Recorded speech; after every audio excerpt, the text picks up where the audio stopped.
Yo, man, Married at First Sight, season 14, episode 10. Yo, man, apparently sharks have small penises because Lindsay is complaining about Mark the Shark. Apparently, he ain't packing. She's not getting satisfied. Uh, she's not being pleased. Uh, but then, look, this is what's confusing me because she's complaining about Mark's sex game, right? But then at the same time, she's complaining to her friend that they're not having sex. So whenever y'all were having sex on the honeymoon, man, we didn't hear you complain. You know what I'm saying? If anything, you were glowing and gliding through the air, and all of a sudden, since this man doesn't want to have sex with you, now all of a sudden, you know what I'm saying, it was whack. He ain't got no money. He don't know how to please you. But my thing is, if it's so whack, why are you complaining about not having sex with him? So is he making the choice not to sleep with you, or are you making the decision not to sleep with him? Because to me, it sounds like everything was good until he started realizing what type of person you were, and he didn't want to be intimate with you anymore. And whenever he stopped being intimate with you, that's when all of a sudden you were complaining, trying to demean this man. Girl, we all know you fake. We all know you a fraud. We all know that you just saying things because you're hurt, that you probably feel rejected. So in turn, you're trying to hurt him by ruining his reputation, essentially saying, oh yeah, it was my choice. That's why we're not having sex, because his dick game is whack. Look, man, they had a conversation with Dr. Vivian. I'm hesitant to even call these people doctors, man. Like, I'm gonna have to start seeing some credentials, some degrees, some paperwork, because I'm not really trusting nothing that these experts are saying. I'm not trusting their expertise in these situations. So, anyway, she's asking them questions about their sex life, and Lindsay proceeds to essentially say their sex life is dead and stuff like that. But my thing is, you played a part in that. And again, the reason you don't understand why y'all are not having sex is because you refuse to look at your behavior. What else happened with Lindsay and Mark, man? If they do stay together, they're not gonna be together by the time the reunion happened, because a lot of the things that Lindsay is saying, you can't come back from this stuff, man. Like, whether y'all make up or not, whether y'all relationship get better or not, according to you, his dick still whack. According to you, he's still broke. Some of this stuff you cannot walk back, and it's gonna affect the relationship for the entirety of the relationship. Girl, they in the house playing Nerf guns and stuff. If Mark could have put a live bullet in that gun, he would have. My thing is, them playing Nerf guns is not solving their issues. According to Lindsay, like, them playing Nerf is not going to increase his penis size. It's not going to increase his, I don't know, man, length of time he can have sex. Like, what are we doing, man? We playing pretend. We playing make-believe. Lindsay, man, look, man, I'm getting repetitive. You're a bad person. I don't like you. You don't deserve to be with Mark. Flash forward to Michael and Jasmina. Look, man, Michael, I owe you an apology, man, because I was really putting, now don't get me wrong, you not off the hook, because we still don't know who them women's was that was in your apartment, man. You still have not answered that question. We still don't know why you lying about chicks sleeping in your house. Like, what's really going on, Michael? But with that being said, we starting to realize, Jasmina, man, this is a delusional chick, man. This is a delusional woman, man. Like,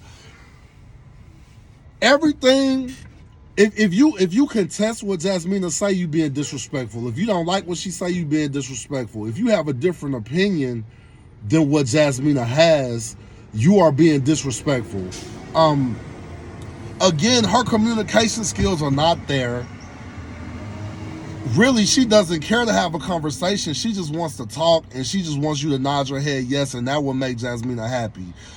She even admitted to Vivian that, girl, her coochie is dry sitting next to Michael, man. Like, living under the same roof as Michael is a Sahara. They went to yoga class, and she finally gave Michael a chance, and I guess she felt something she never felt before, so she started opening up a little bit, like, yo, maybe it is something there. She started feeling them arms and them shoulders, and it kind of opened her mind to some new possibilities. But with that being said, these people cannot hold a conversation with each other. It seemed like they don't really talk outside of when they're scheduled to do production. The love is not there. Michael, man, you telling your wife pee-pee stories of you from when you were 6 years old is not going to help your wife be more attracted to you. I do admire and acknowledge that Michael is trying. He's trying to step out of his comfort zone. He's trying to open himself up more and be vulnerable.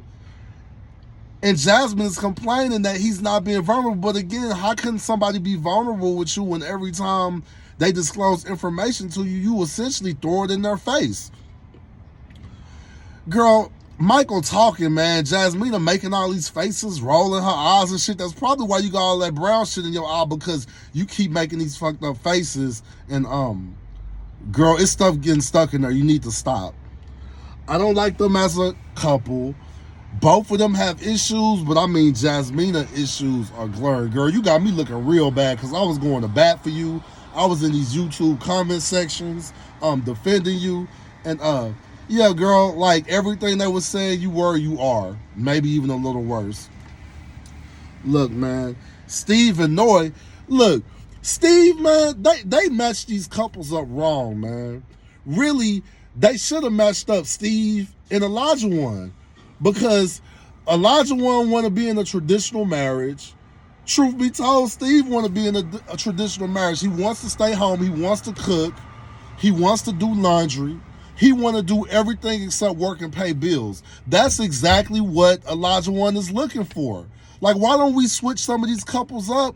Put Steve in an apron, send him to Olajuwon's house so he can cook and clean for him, and that would be the perfect couple. It was a glaring red flag to me when Noi was voicing her concerns that, yes, I'm concerned about your financial situation because I'm looking at what you're doing at the house and all this money and stuff you claim that you can make. I'm not seeing you making it. And his response was, well, don't you enjoy cooked meals? Don't you enjoy the ramen noodles that I'm cooking? Don't you enjoy the ring pops that I bring home every day? If I get a job, all of this will stop. Steve, what is your motivation, man? Because at first it was like, okay, you don't necessarily have a 9 to 5, but you freelance, you're kind of an entrepreneur. I don't know, man, but it was like you were doing your own thing. We went from that to essentially you telling Noi you want to be a house husband. And to her point, she says, I'm not interested in that. That's not the type of relationship I see myself in. And I don't blame her for not seeing herself in that relationship, in that type of relationship. If you can make all of this money and it would ease your wife's mind to make money, even as a freelancer, why don't you just make some money to show her, look, I'm in control. I can decide when I can make income. It's not an issue. It's not a hassle. He asked her, you don't think I got money? You don't think I'm stable? Again, if you're stable and this is your wife, why don't you show her that you're stable? Why are you doing these Batman Riddler riddles and stuff like, what do you think this? Do you think that? Like, if it's there, why don't you show some bank accounts, some statements, some deposits? Why don't you show your wife that it's there? I'm starting to think it's not there. And again, I'm starting to even question why you're not working, dude. Because it's not making sense, dog. Your motivations are not making sense. Look, man, it's cool. They want to have sex at a park in public and all of that stuff, man. That still don't address them having kids. That still don't address this dude getting a full-time job. At the end of the day, none of the things that they're talking about are relevant, because if these issues don't get solved, this relationship is not going to work. And they need to come to an understanding on what they do and don't want and what they're willing to compromise on. And if they're not willing to compromise, like, what else are we talking about?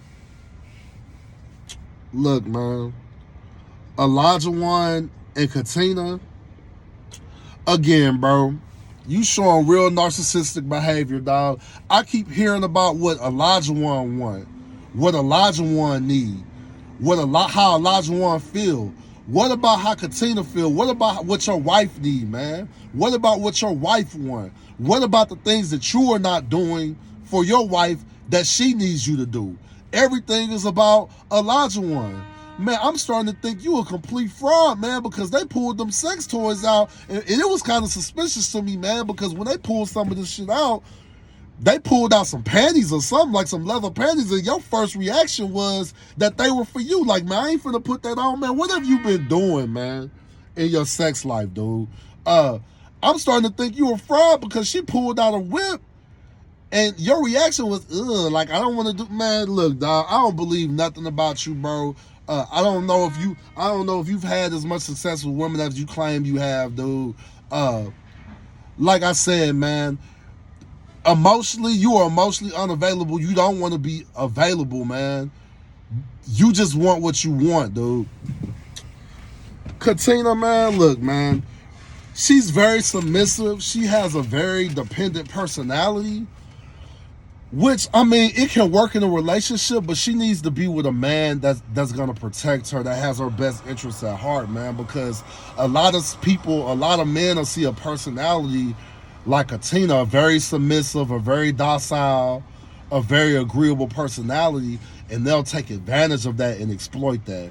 And that's exactly what Elijah One is doing, man. Which they could have had a good marriage, but unfortunately, Elijah One is a selfish person, and he's gonna get everything he can try to get out of this marriage, to the point to where Dr. Vivian was confronting him on some of his antics and some of his actions, and he tried to find a way to flip it and turn himself into a victim. And at the end of it, it still became about what she wasn't doing and what she needed to do for him.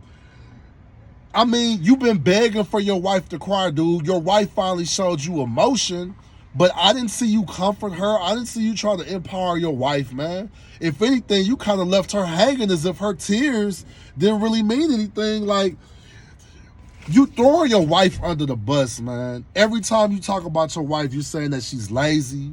You're saying that you're questioning if she's a woman, meaning an adult. Like, the way that you are voicing your concerns, man, you are tearing your spouse down. It's not being productive. And again, if we talking about that, you ain't even fulfilling your husband duties. You ain't even giving your wife no dick, man. So it's like, you ain't even fulfilling your role. And again, we're arguing about half a floor not being swept. Dr. Vivian asked him, dude, how were you surviving before you entered this process, man? Were you eating? Like, were you cooking your own food? Well, I would go out, man. I would whip something up real quick, man. What's stopping you from whipping up some shit now? Why can't sometimes you can't cook for your wife, man? How come sometimes you can't do things for her? And the fact that you lied and said that it's not really about the food, I just say that because it gets a reaction out of her. Dude, you was talking about green eggs and ham before you even met this woman. Even your family was saying that those preconceptions that you had have always been an issue with you, dude. So you're a liar, man. I don't trust nothing about you, dude. And look, dude, this is really sad, man. At first it was fun, you know what I'm saying, like kind of seeing these couples, but it's getting kind of depressing for me, man. Like, it's really not fun for me watching these couples in these depressing, dead-end relationships, man. I just don't see no hope with any of these couples. I think that Lindsay, man, like, girl, she's so into herself. She's so far gone, girl. It don't matter who she with. It's not going to work. Like, look, like I said, I'm getting repetitive in these reviews because we just see these people doing the same things over and over again. At some point, it's like, when are we just going to get to the decision day so we can put them in the audience out of our misery so we don't have to witness this no more? You guys let me know what you thought about, the episode. If you think any of the couples have hope. They were trying to act like Michael and Jasmina was making a breakthrough. Look, man, these dudes are bona fide friends. Michael is in the friend zone. He's not getting out. The things that they've said to each other in the past, they already had issues opening up to people. They are not going to be able to get over the things that have already happened in time enough for this process to end to where they would consider being together. So, that's where I'm at with the couples. I don't see nobody making it. I don't think nobody needs to make it. Again, you guys tell me what you thought about the episode, and thanks for watching.